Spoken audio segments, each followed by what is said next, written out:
layanan video streaming over the top atau OTT yang bisa menayangkan berbagai konten secara bebas dan minim aturan rupanya semakin membuat gerah para regulator. Sekali lagi tidak ada aturan soal over the top itu Pak Menteri.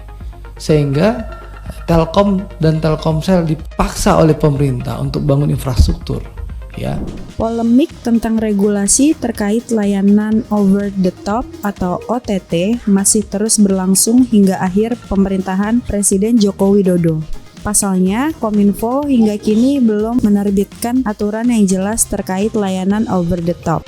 Sejumlah pihak seperti perusahaan operator telekomunikasi hingga Dewan Perwakilan Rakyat atau DPR sudah mendesak pemerintah dalam hal ini untuk membuat regulasi layanan OTT. Bahkan, DPR tidak hanya mendesak Kominfo tetapi juga Kementerian BUMN untuk segera menerbitkan layanan OTT.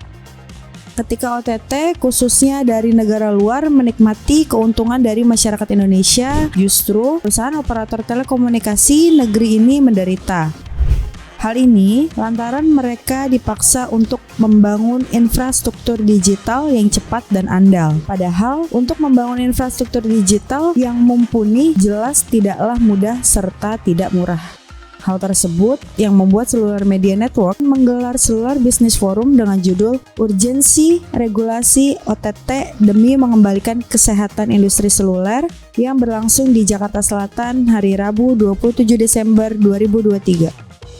Adapun sejumlah pembicara yang hadir dalam diskusi Seluler Business Forum yakni Sigit Puspito Wigati Jarot selaku Ketua Bidang Infrastruktur Telematika Nasional atau Mastel, Heru Sutadi selaku Direktur Eksekutif Indonesia ICT Institute, Kamilov Sagala selaku Pengamat Telekomunikasi ex-BRTI.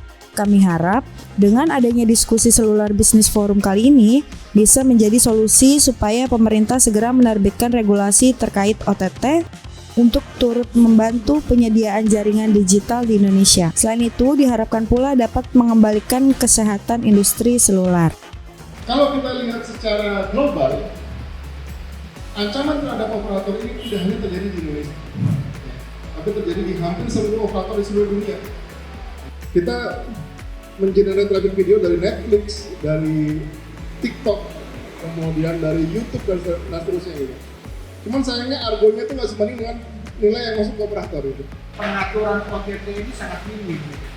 Ada pengaturan itu yang berupa dalam hal ini adalah pendaftaran penyelenggara sistem elektronik yang dilakukan 2 tahun lalu, ya.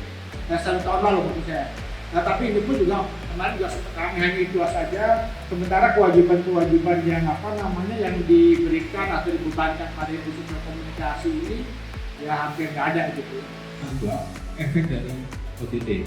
Ujung-ujungnya, saya menduga lagi tadi sudah digambarkan oleh Pak Sigit, operator itu bukan jadi lagi pemain utama, OTT jadi pemain yang utama dan infrastruktur adalah pendukung saja.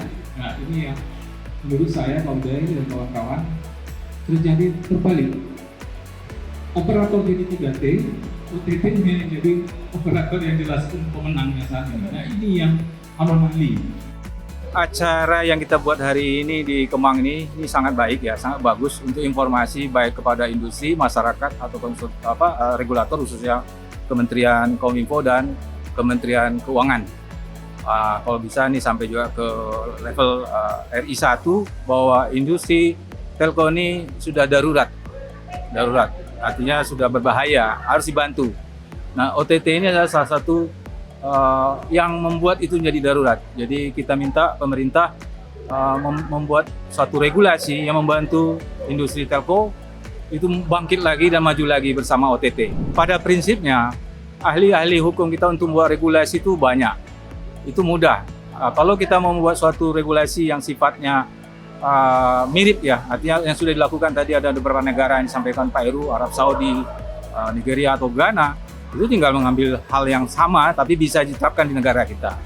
Sebenarnya banyak yang bisa kita contoh, tapi kita mau tidak itu. Tapi yang lebih baik kita bangun sendiri karena kondisi real negara kita lebih besar, lebih luas dan penduduk juga lebih banyak. Ya, acara ini cukup menarik ya saya pikir karena memang kita sudah lama tidak mendiskusikan bagaimana nasib industri telekomunikasi di Indonesia dan juga bagaimana kita menghadapi gempuran over the top atau yang kita sebut dengan OTT gitu ya. Jadi memang kita harapkan diskusi tidak berhenti sampai di sini dan juga lebih banyak lagi nanti pihak yang dilibatkan termasuk Kementerian Komunikasi dan Informatika, Kementerian Keuangan gitu ya, agar memang diskusi ini menghasilkan sesuatu yang nanti bermanfaat tidak hanya bagi industri telekomunikasi gitu ya, tapi juga bagaimana memberikan dampak bagi ekonomi di Indonesia. Karena betapapun kita sedang memasuki ekonomi digital dan kita lihat memang kontribusi OTT dalam ekonomi digital Indonesia ini masih sangat minim, bahkan tidak ada, sehingga masih perlu ditingkatkan. Dan ini merupakan forum yang memang kita harapkan ini bisa menggugah dan juga melahirkan satu pengaturan yang lebih komprehensif terhadap OTT di Indonesia. Temanya sangat relevan dan sangat aktual. Tema yang meskipun sudah lama tapi belum beres-beres juga gitu.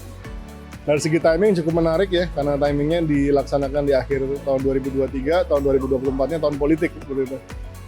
Nah, mudah-mudahan seperti yang tadi dikatakan Pak Uday, ini akan menjadi series gitu ya. Jadi ada kelanjutannya, karena untuk tema sensitif OTT regulasi ini perlu nafas panjang, kemudian perlu pemahaman yang menyeluruh dan faktual, kemudian ya perlu pelibatan banyak pemangku kepentingan. Ya harapannya ini pesan-pesan yang tadi disampaikan tuh luar biasa tuh dari para narasumber ya, dan juga diskusinya luar biasa, mudah-mudahan sampai disebarkan ke tempat yang seharusnya oleh teman-teman media gitu.